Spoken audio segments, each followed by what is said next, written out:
ದಯವಿಟ್ಟು ನಂಗೆ ಕ್ಷಮಿಸ್ಬಿಡ. ನಾನು ಅಂತ ತಿಳ್ಕೊಂಡು ನೀನು ಹೇಳ್ಕೊಂಡ್ ಬಂದ್ಬಿಟ್ಟಿದ್ದಾರೆ. ದಯವಿಟ್ಟು ನಂಗೆ ಕ್ಷಮಿಸ್ಬಿಡೋಣ ಅಮ್ಮ. ಸ್ವಲ್ಪ ಅಣ್ಣಂಗೆ ಹೇಳಮ್ಮ, ನಂಗೆ ಕ್ಷಮಿಸು ಅಂತ ಹೇಳಮ್ಮ. ಅಣ್ಣ ಅಣ್ಣ ಅಣ್ಣ ಅಣ್ಣ ಅಣ್ಣ.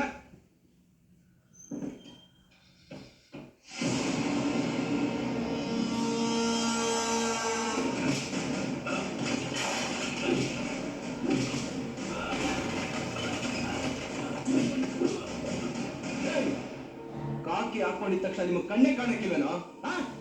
ನಮ್ಮ ಅಣ್ಣ ಯಾರು ಅಂತ ಗೊತ್ತೇನೋ? ದೇವ್ರು ದೇವ್ರು ಅವನು ಅಂತ ತಂದು ಲಾಕಪ್ ಅಲ್ಲಿ ಹಾಕಿದ್ಯಲ್ಲ ನೀನು. ನೋಡು, ಚೆನ್ನಾಗಿ ನೋಡಿ ಮುಖನ. ಈ ಮುಖನ ನಿನ್ ಮೆಮೊರಿಯಿಂದ ರೇಸ್ ಮಾಡ್ಬಿಡು. ನನ್ನ ಮಗನೇ ಇನ್ನೊಂದು ಸಲ ನಮ್ಮ ಅಣ್ಣನ ಮೇಲೆ ನಾನು ಕೈ ಇಟ್ರೆ ನಿನ್ನ ಪ್ರಾಣಕ್ಕೆ ಪ್ರಮೋಷನ್, ನಿನ್ನ ಹೆಂಡತಿಗೆ ಪೆನ್ಷನ್. ಹುಷಾರ್, ಅಡ್ಡ ಹಾಕ್ಬಿಡ್ತೀನಿ.